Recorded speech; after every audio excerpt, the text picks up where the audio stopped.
제가 행당동교회를 좀 방문하면 마치 타임머신을 타고 20대, 30대, 40대 중반까지 이곳에서 믿음 생활했던 것들이 기억이 납니다.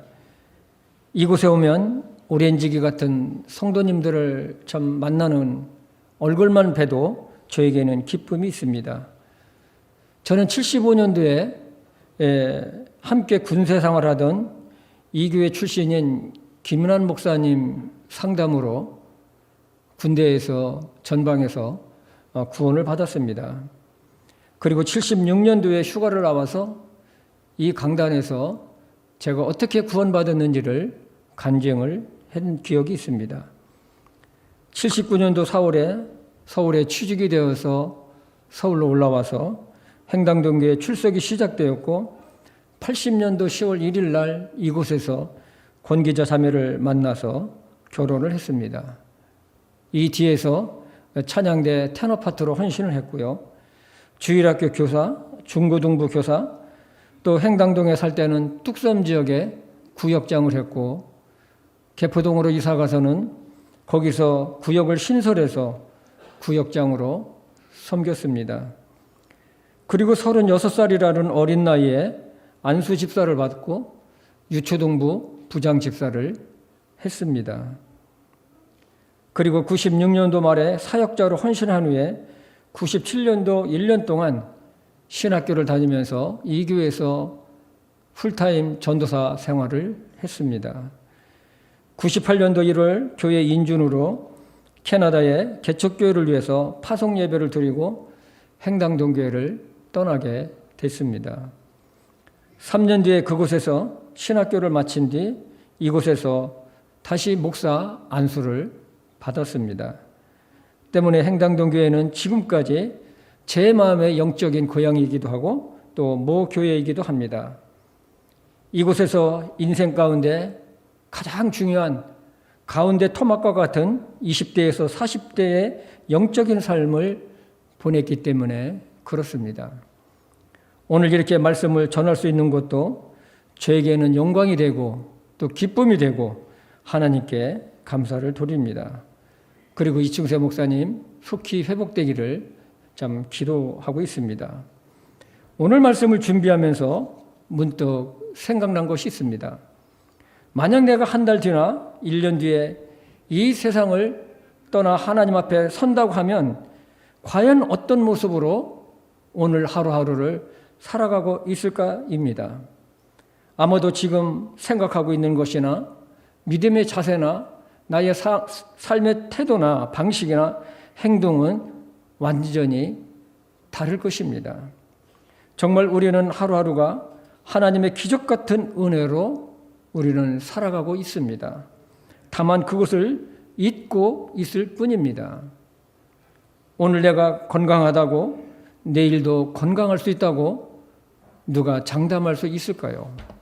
오늘도 내가 태양을 보았다고 내일도 내가 태양을 볼 수 있다고 어느 누가 장담할 수 있을까요? 아무도 없습니다.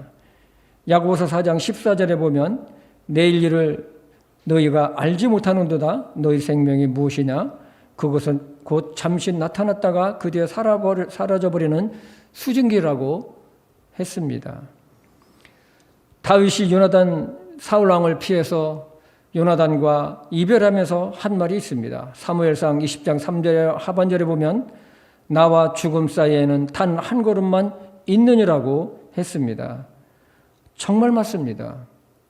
저도 젊은 시절 때에 몇 번의 죽음 직전까지 몇 번을 거치고 나서는 이 말씀은 지금도 제 마음속에 살아 있습니다. 그래서 현재 내가 살아 있다는 것은 정말로 하나님의 기적이요 은혜인 것입니다. 우리의 생명은 나에게 있는 것이 아니고 전적으로 하나님 손에 달려 있기 때문에 그렇습니다. 그러므로 우리는 겸손하게 우리의 남은 인생의 삶을 하나님 앞에서 살아가야 할 것입니다. 오늘이라도 주님이 부르시면 우리는 이 세상의 모든 것을 두고 홀로 떠나가야 합니다. 그래서 구원받지 못한 인생이 참으로 불쌍합니다. 울면서 혼자 세상에 태어나서 죄 가운데 살다가 또 살아내기 위해서 전쟁과 같은 삶의 수고를 하고 고통하며 살다가 결국은 홀로 빈손으로 쓸쓸히 흙으로 돌아가는 인생.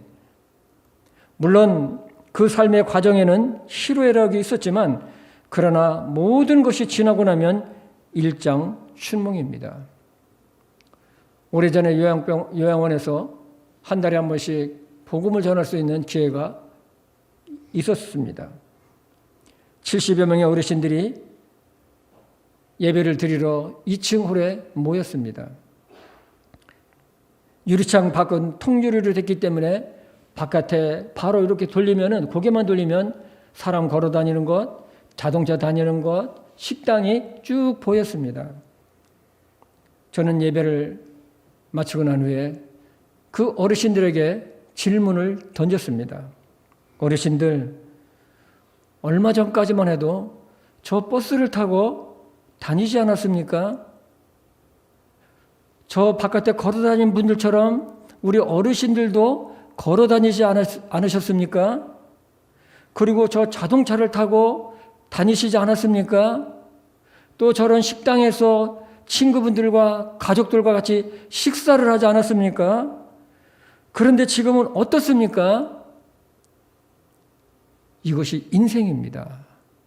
그 얘기를 했었을 때에 70여 명이나 되는 어른들이 울기 시작했었어요. 울기 시작했어요. 한 분도 예외가 없었습니다. 아마도 그분들은 지나간 젊은 시절의 과거를 생각하면 지금은 아무것도 할 수 없는, 침대에 누워서 죽음만 기다리는 자신의 모습을 생각하니까 너무 기가 막혔던 것 같았습니다. 저는 그분들에게 다시 생명의 복음을 다시 요약을 해서 전했습니다. 그리고 초청을 했습니다. 예수님께로 초청을 했습니다. 그리고 그분들에게 이 시간에 예수님을 개인의 구주로 영접하실 분들, 내가 죄인인 것과 이 예수 그리스도가 나의 구주시고 생명의 주인이시는 것을 마음에 믿기를 원하시는 분들은 두 손을 가슴에 안고 제 기도를 따라 하시기 바랍니다 했었을 때에 70여 명이라는 분이 한 명도 예외 없이 모두가 두 손을 가슴에 안고서 울기 시작했어요. 그리고 그날 70여 명이나 되는 분들이 예수님을 개인의 구주로 영접하는 사건이 있었습니다. 그날 돌아오면서 저는 생각했습니다. 나도 머지않아서 저분들의 모습이 나의 모습이라는 것입니다. 왜냐하면 나도 늙기 때문에 그렇습니다. 그래서 남은 인생은 하나님 앞에서 어떻게 앞으로 내가 살아가야 될지를 더 깊이 생각하게 되었습니다. 오늘 말씀의 사도 바울은 자신의 죽음을 예고하듯이 영적인 아들인 디모데에게 마지막 유언과 같은 권면을 몇 가지를 하고 있습니다. 사도 바울이 디모데에게 마지막으로 권면한 이 말씀은 주님 뵐날을 사모하는 모든 그리스도인들에게 주시는 하나님의 명령이기도 합니다. 주님 만날 날을 사모하는 자는 첫째로 보면 전도를 해야 합니다. 디모데후서 4장 오늘 본문 1절입니다. 그러므로 내가 하나님 앞과 주 예수 그리스도 앞에서 곧 친히 나타나실 때에 자신의 왕국에서 산자와 죽은 자를 심판하실 분 앞에서 네게 명하노니. 사도 바울은 디모데에게 명령을 한다고 했습니다. 이 명한다는 것은, 이 명령은 일반적으로 윗사람이 자신의 권위를 가지고 아랫사람에게 내리는 것을 말합니다. 명령은 내가 하기 싫다고 하지 않는 것이 아닙니다. 해야 합니다. 그래서 그 명령 앞에 사용한 단어들이 엄청나요. 사도 바울이 디모데에게 명령한 것이 엄청나다는 것입니다. 이 말씀에 보면 하나님 앞과 주 예수 그리스도 앞에서 예수님이 친히 나타나실 때 자신의 왕국에서 산자와 죽은 자를 심판하실 분 앞에서 내리는 엄숙한 명령이었습니다. 이것보다 더 강한 명령이 있을까요? 저는 성경에서도 이것보다 더 강한 명령은 찾아볼 수가 없었습니다. 우리는 2년이 넘는 동안 코로나로 인해서 모든 것이 멈추어 섰습니다. 전도는커녕 모이는 것 자체도 힘들었습니다. 마치 군인이 무장해제 당한 것 같았습니다. 이것으로 인해서 2년 동안 우리의 믿음이 성숙되고 성장하는 것이 아니라, 교회가 성숙되고 교회가 성장하는 것이 아니라 오히려 약해지고 침체되는 현상을 겪고 있었습니다. 전도를 하지 않는 것이 너무나도 당연하게 되었습니다. 무슨 일이 있으면 비대면으로 예배드리는 것을 당연시하게 되는 현상을 우리는 맞이했습니다. 군인이 훈련을 하지 않으면 약해지듯이 전도는 영적인 전쟁입니다. 우리는 다시 싸움터로 나가야 합니다. 다시 호주머니에 전도지를 넣고 핸드백에 전도지를 넣어야 합니다. 그리고 기회가 주어지는 대로 우리는 전도를 해야 합니다. 사도 바울은 예수 그리스도를 재림하셔서 산자와 죽은 자를 심판하실 분임을 말씀했습니다. 이 말씀을 보면 사도 바울 뒤에는 하나님과 예수 그리스도가 계신 것을 알 수가 있습니다. 우리들 뒤에도, 여러분들 뒤에도, 저의 뒤에도 재림하셔서 산자와 죽은 자를 심판하실 분이, 심판하실 주님이 계시다는 것입니다. 그러면 무엇을 명령하고 있을까요? 오늘 본문 말씀 4장 2절에 보면 말씀을 선포하라. 때에 맞든지 맞지 아니하든지 긴급히 하라. 모든 오래 참음과 교리로 책망하고 꾸짖고 권면하라. 사실 이 말씀을 준비하면서 저에게도 굉장히 부끄러움이 있었습니다. 왜냐하면 저 자신도 복음 전하는 것에서 너무나도 소극적인 제 자신을 발견했기 때문에 그렇습니다. 그래서 이 말씀을 준비하면서 하나님 앞에 회개했습니다. 하나님, 저에게 다시 복음의 열정을, 복음 전도의 열정을 다시 회복해달라고. 사도 바울은 복음을 전하라고 하면서 이 선포라고 했는데 이 선포를 헬라어로는 퀘렉소론이라는 단어를 사용했습니다. 이 퀘렉소론이라는 단어는 공중 앞에서 말씀을 선포하는 행위를 말합니다. 여러분이 잘 알다시피 초대교회에는 당시에는 로마 황제 숭배 사상이 굉장히 강했습니다. 강요를 하고 있었습니다. 이러한 상황에서 죽음조차도 무릅쓰고 이교도들 앞에서 말씀을 선포하라는 것입니다. 엄청난 명령입니다. 복음을 전파할 때 상황을 보지 말라입니다. 때를 맞든지 때에 맞지 않든지입니다. 때에 맞는다는 것은 좋은 상황을 말합니다. 때에 맞지 않는다는 것은 좋지 않은 상황을 말합니다. 하나님께서 왜 이렇게 강하게 복음을 명령하셨을까요? 그것은 심판하실 예수님의 재림이 가까이 왔기 때문에 그렇다는 것입니다. 사람은 영적인 존재입니다. 하나님은 모든 영혼을 심판하시는 분입니다. 예수님은 마태복음 16장 26절에서 사람이 온 세상을 얻고도 자기 혼을 잃으면 그것이 무슨 유익이 있느냐고 말씀하셨습니다. 즉, 이 세상에 있는 모든 것을 다 가졌어도 구원받지 못하면 그것이 무슨 유익이 되겠느냐는 것입니다. 우리는 누군가로부터 복음을 전해 주어서 멸망의 죄악에서 구원받았습니다. 그분이 아니었다면 우리는 여전히 죄 가운데 하나님의 진노 아래서 살아가고 있었을 것입니다. 그동안 온 세계는 코로나 바이러스로 완전히 잡혀버렸습니다. 저는 이것을 보면서 바이러스 하나에도 이렇게 전 세계가 전전긍긍하는데 하물며 하나님의 진노의 심판이 하나라도 떨어진다면 이 세상은 어떻게 될 것인가를 생각해 보았습니다. 오늘날은 아모스 대언자가 북이스라엘 경고한 당시의 세상과 지금 세상과 별반 다름이 없다고 저는 보고 있습니다. 결국 하나님께 돌아오지 않는 이 북이스라엘은 아수르 제국에 의해서 BC 722년에 완전히 나라 자체가 없어져 버렸습니다. 망한 것이죠. 북이스라엘이 망하기 전에 하나님은 계속해서 살 길을 제시해 줬습니다. 하나님의 대언자들을 계속 보내서 회개하고 그 길에서 돌아오라고 하나님은 하셨습니다. 정말로 아모스 대언자의 말대로 회개하고 하나님께 돌아오는 것이 그들이 살 길이었었습니다. 다른 길은 없어요. 그러나 그들은 이것을 거절했습니다. 죄인이 살 수 있는 길은 오직 하나밖에 없어요. 하나님을 찾고 회개하고 마음을 하나님께 돌이키는 것 이외에는 없어요. 없습니다.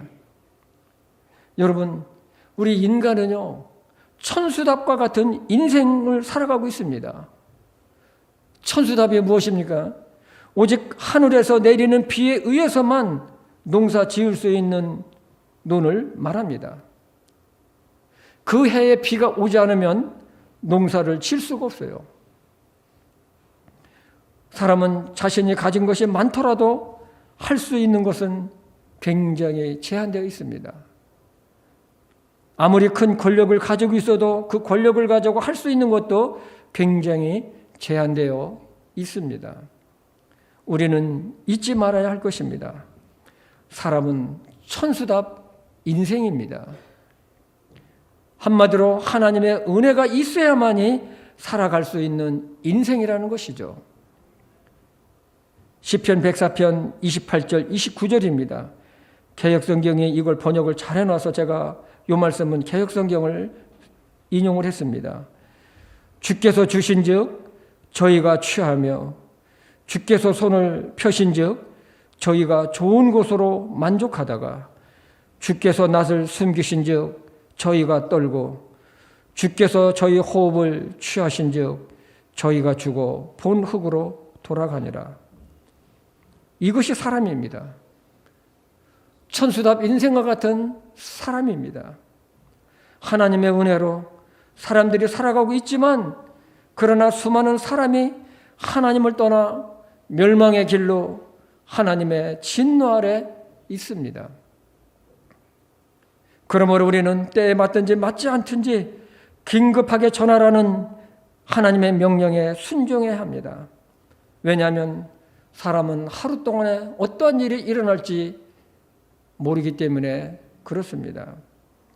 두 번째로는 말세에는 사람들의 마음이 진리를 견디지 못한다고 했습니다. 디모데후서 4장 3절과 4절입니다. 때가 이르르니 그들이 건전한 교리를 견디지 못하며 귀가 가려워 자기 욕심대로 자기를 위해 선생들을 쌓아두고 또 진리로부터 귀를 돌이켜 꾸며낸 이야기들로 돌아서리라. 말세에는 사람들이 진리의 말씀을 견디기 어려워한다는 것입니다. 3절에 때가 이르리는 디모데후서 3장 1절에서 5절까지 기록한 날들입니다. 종말의 때입니다. 사람들의 마음의 상태가 어떠한지에 대해서 말씀하고 있습니다. 디모데후서 3장 2절과 4절에 보면 사람들이 자기를 사랑하며 탐욕을 부리며 자랑하며 교만하며 신성모독하며 부모에게 불순종하고 감사하지 아니하며 거룩하지 아니하며 본성에 애정이 없으며 협정을 어기며 거짓 고소하고 절제하지 못하며 사나우며 선한 자들을 멸시하며 배신하며 고집이 세며 높은 마음을 품으며 하나님을 사랑하기보다는 쾌락을 더 사랑하며 이런 마음을 가진 사람들은 복음 진리를 들으면 견디지를 못하는 것입니다. 죄를 지적받으면 그것이 굉장히 힘이 드는 것입니다. 그 말씀이 자신을 찌르기 때문에 그렇습니다. 그래서 듣기를 싫어하고 배척하고 오히려 대적을 해버립니다. 진리를 말하면 공격을 해버립니다. 공의가 사라지고 탐욕과 자기 사랑만이 존재할 뿐입니다. 예수님 말씀대로 앞으로 세상은 더욱더 악해져 갈 것입니다. 그러나 주님의 마음은 회개할 것이 없는 99명보다도 한 명의 죄인에게 있다는 사실입니다. 그래서 전도는 한 명으로부터 시작이 됩니다. 그동안 우리는 코로나 바이러스로 인해 전도에 깊은 잠을 잤습니다. 이제는 다시 일어나야 합니다. 코로나 바이러스는 교회들 하여금 영적인 깊은 잠을 자게 했습니다. 전도도 못하게 했습니다. 하나님 앞에서 예배드리는 것도 어렵게 했습니다. 그러나 우리는 다시 일어나야 합니다. 다시 복음을 전하고 다시 영과 진리로 드리는 진정한 예배가 회복이 되어야 되겠고, 우리의 전반적인 영적인 삶에 회복이 일어나야 할 것입니다. 에베소서 5장 14절에 보면, 그러므로 그분께서 이르시기를 너 잠자는 자여 깨어서 죽은 자들로부터 일어나라. 그리스도께서 네게 빛을 주시리라 하시느니라. 일어나야만이 주님께서 우리에게 주시는 빛을 받을 수가 있다는 것입니다. 그 빛이 무엇일까요? 성령의 빛이요, 말씀의 빛인 것입니다. 잠을 자면 빛을 받을 수가 없습니다. 아침에 일어나야만이 아침 햇빛을 볼 수 있는 것과 같은 것입니다. 사도 바울은 디모데에게 권면을 합니다. 말세 사람들의 마음이 이러할지라도 너는 복음의 전도자로서의 일을 행하라는 것입니다. 디모데후서 4장 5절을 보면, 그러나 너는 모든 일에서 깨어있고 고난을 견디며 복음 전도자의 일을 행하고 네 사역을 온전히 입증하라. 구원받은 모든 그리스도인들은 복음의 사역자요, 복음의 빚진 자들입니다. 저도 복음의 빚진 자입니다.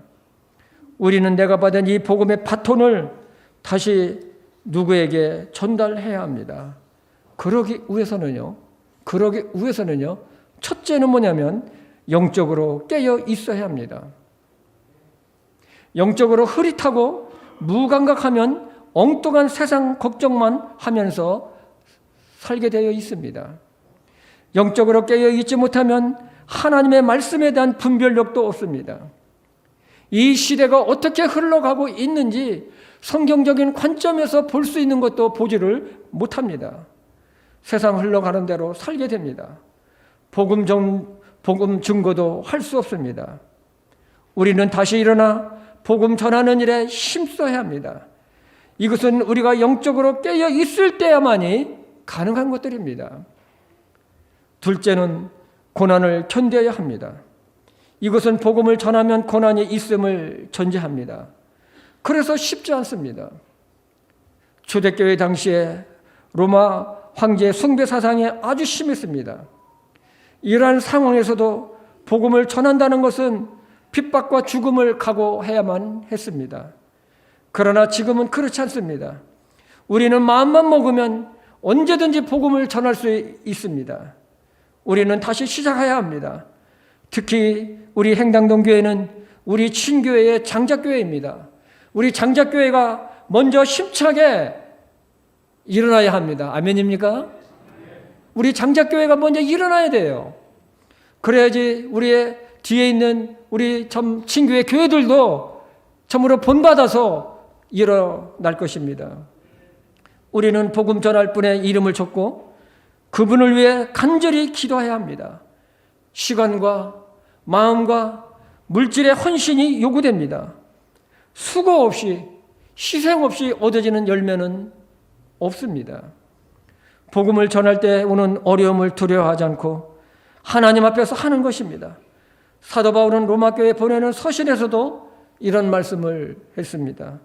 로마서 1장 16절에 보면 내가 그리스도의 복음을 부끄러워하지 아니하노니 이는 그 복음을 믿는 모든 자를 구원에 이르게 하는 하나님의 권능이 되기 때문이라. 먼저는 유대인에게요 또한 그리스도인에게라다.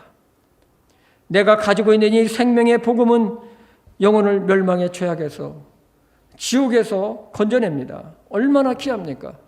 그렇기 때문에 사도 바울이 이 복음을 부끄러워하지 않는다고 했습니다. 참 이 말씀이 얼마나 놀라운지요. 제가 복음을 전할 때마다 늘 이 기도를 해요. 이 기도를 하고 나가요. 이 기도가 제 마음속에서 나와요. 하나님, 내가 이 복음을 부끄러워하지 아니하노니 이 복음은 구원을 모든 자애들에게 하나님의 권능이 되느니라. 이 말씀이 제 마음속에 살아있어요. 사도 바울은 디모데에게 복음 전도자의 일을 잘 감당해서 네 사역을 입증하라고 말씀하겠습니다. 입증하라. 사역은 목회의 전반적인 것을 말합니다. 말씀 선포, 가르치는 일, 또 구령하는 일, 돌아보는 일, 전도 등입니다. 입증한다는 것은 드러내 보이는 것을 말합니다. 목회자는 목회자대로, 일반 성도는 성도대로 하나님 앞에서 자신의 삶을 입증해 보일 날이 있습니다. 특히 사도 바울은 이 생명의 복음을 전하지 않으면 자기에게 화가 있을 것이라고 말했습니다. 고린도전서 9장 16절입니다. 내가 복음을 선포할지라도 자랑할 것이 없나니 이는 필연적으로 내가 해야 하기 때문이라. 만일 내가 복음을 선포하지 아니하면 참으로 내게 화가 있으리로다. 사도 바울은 복음을 전해도 자랑할 것이 없는 이유는 마땅히 내가 해야 될 일이라는 것입니다. 그리고 복음을 전하지 아니하면 이거야말로 자신에게 화가 있으리라고 했습니다. 세 번째로는 우리도 항상 떠날 준비가 되어 있어야 합니다. 본문 말씀 4장 6절입니다. 이제 내가 내 자신을 헌물로 드릴 준비가 되었고 나의 떠나갈 때가 가까이 이르렀도다. 사도 바울은 전도자의 사명을 감당한 것을 명령한 다음에 자신에 대해서 언급을 했습니다. 나의 떠나갈 때가 가까이 왔도다.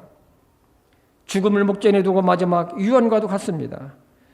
그는 지금까지 복음을 위해 선한 싸움을 해왔습니다. 이제는 자신을 희생제물로 드릴 준비가 되어 있습니다. 믿음의 경주의 종착역에 다 와 있습니다. 우리가 주님을 섬길 수 있는 것도 이 땅에서뿐입니다. 우리가 사역할 수 있는 것도, 복음을 전할 수 있는 것도, 주님을 섬길 수 있는 것도 지금 살아있을 동안뿐입니다. 여러분과 제가 얼마 남지 않았다는 사실입니다. 우리가 천국에 가면 사역도 헌신도 전도도 없습니다. 때문에 우리는 언제든지 이 세상을 떠나 하나님의 갈 것을 생각하며 살아가야 할 것입니다. 그러면 나의 모든 삶의 중심이 예수님 중심적으로 우리는 바뀌게 될 것입니다. 네 번째로는 선한 싸움을 하며 믿음을 지켰다고 했습니다. 4장 7절입니다. 내가 선한 싸움을 싸우고 나의 달려갈 길을 마치고 믿음을 지켰은즉. 사도 바울은 디모데에게 마지막 유언을 하면서 한 말이 선한 싸움입니다. 선한 싸움이 무엇일까요? 이것은 혈과 육의 싸움이 아니고 치열한 마귀 사탄과의 영적인 투쟁을 말합니다. 사도 바울은 예수님을 만난 후부터 지금까지 치열한 싸움을 했습니다. 복음을 위해 교회를 세우는 그의 사역을 방해하는 마귀 사단과의 끊임없는 싸움이었습니다. 오늘날도 마귀 사단은 교회를 공격합니다. 또 우리 자신을 공격합니다. 사단은 교회를 무너지게 하지만 하나님은 교회를 세우시는 분이십니다. 마귀 사단은 바울 사도를 죽이려고 감옥에 가두기도 하고 또 도망자가 되기도 하고 돌에 맞아 죽기 일부 직전까지도 가고 태장에 맞기도 했습니다. 그러나 그는 포기하지 않았습니다. 정말 힘든 여정이었습니다. 그러나 주님이 그와 함께 하셨고 그를 도우셨고 이제 마지막 자신의 순교의 피를 희생제물로 드릴 준비를 하고 있습니다. 우리의 믿음의 삶도 선한 싸움이 되어야 합니다. 그리스도인이라면 그리스도인으로서 치러야 될 대가가 있습니다. 예수 믿는 사람으로서 살려고 하면 대가가 지불되어야 됩니다. 우리의 일상적인 삶에서도 전도할 때도 마찬가지입니다. 대가가 지불되지 않으면 안 됩니다. 그것이 영적인 선한 싸움입니다. 선한 싸움에는 경건한 그리스도의 삶도 있습니다. 거짓말을 버리고 진실함에 서야 합니다. 분노와 혈기를 버려야 합니다. 부정을 버리고 정직하며 서야 합니다. 내 이익을 챙기기 앞서 상대방을 생각해야 합니다. 먼저 손을 펴야 하고 먼저 희생해야 합니다. 내 이름으로 인해서 하나님의 영광을 가리는 일이 없어야 된다는 것입니다. 한 달 전에 제가 농협에 갔습니다. 교회 통장이 꽉 찼기 때문에 그걸 이제 다시 재발급받기 위해서 갔습니다. 그런데 그날따라 왜 이렇게 손님이 많은지 20분을 기다렸어요. 그런데 제 번호가 왔어요. 딱 앞에 왔어요. 이제 제가 이제 들어갈 차례입니다. 띵동 하는데 띵동하는 소리가 들리지 않고 이 경비하는 분이 다른 여자를 데리고 거기다 딱 집어넣는 거예요. 그거 내가 들어가야 되는데 지금 나는 바빠서 빨리 이걸 재발급받고 돌아가야 되는데 여러분 화가 날까요? 안 날까요? 화가 날까요? 안 날까요? 났어요. 그래서 제가 그랬어요. 아니 지금 내 차례인데 그렇게 하면 어떻게 됩니까? 저도 20분을 기다리고 있는데 그러면 저한테 양해를 먼저 구해야 되지 않습니까? 하니까 미안합니다. 이분이 바빠가지고 그래야 돼요. 나는 그분보다 더 바쁜 사람인데 좀 그랬어요. 그러고 나서 알겠습니다 했어요. 했는데 순간적으로 들어온 게 뭐냐면 너 목사잖아. 너 은행원이 그 보면 강남 성서침례교회에 찍혀 있을 텐데 그러면 너 지금 그거 뭐야? 그 생각이 들더라고요. 저는 슬며시 일어났어요. 그리고 나갔어요. 왜냐하면 나로 인해서 주님의 이름이 혹시라도 욕이 될까 봐 나갔어요. 여러분, 정말 우리는 경건한 그리스도의 그의 삶이나 선한 싸움을 우리는 해야 됩니다. 우리가 경건한 그리스도인의 삶도 선한 싸움이 되는 것입니다. 히브리서 12장 4절에 보면 너희가 죄와 싸우되 아직 피 흘리기까지 대항하지는 아니하였노라. 그리스도인은 언제나 죄와 적대 관계에 있습니다. 이 세상에서 그리스도인의 삶이란 마귀 사단과 내 자신과의 치열한 싸움입니다. 저는 이 말씀을 준비하면서 자신의 인생을 돌아보면서 후회하지 않는 사람은 아마도 사도 바울밖에 없겠구나 하는 생각을 해봤습니다.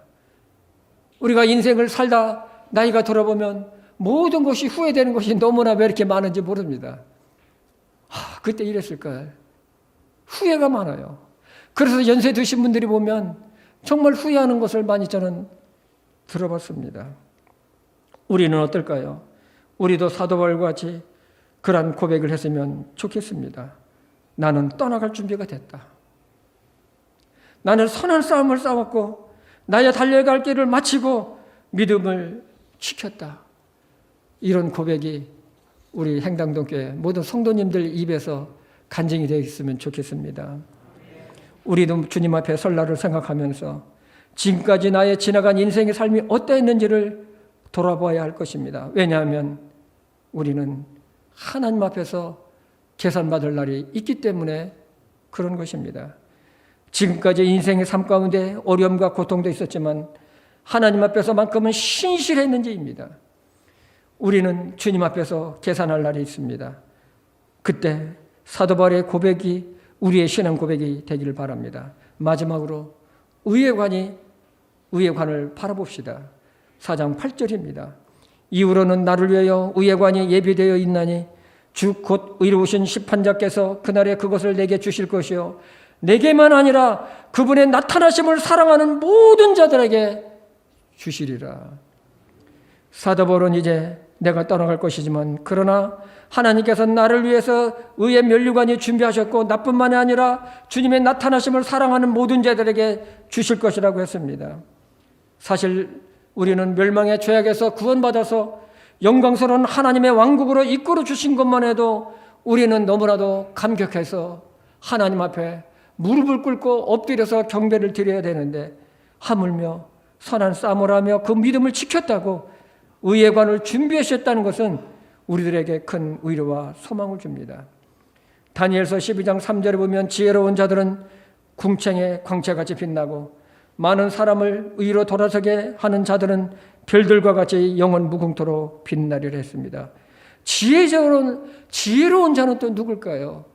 바로 하나님의 말씀에 따라서 경건한 그리스도의 삶을 산 사람들이고, 또 많은 사람을 의로 돌아서게 하는 것은 무엇일까요? 그것은 복음을 전해서 많은 사람을 구원받게 해서 하나님께 돌이킨 자를 말씀한다고 저는 믿고 있습니다.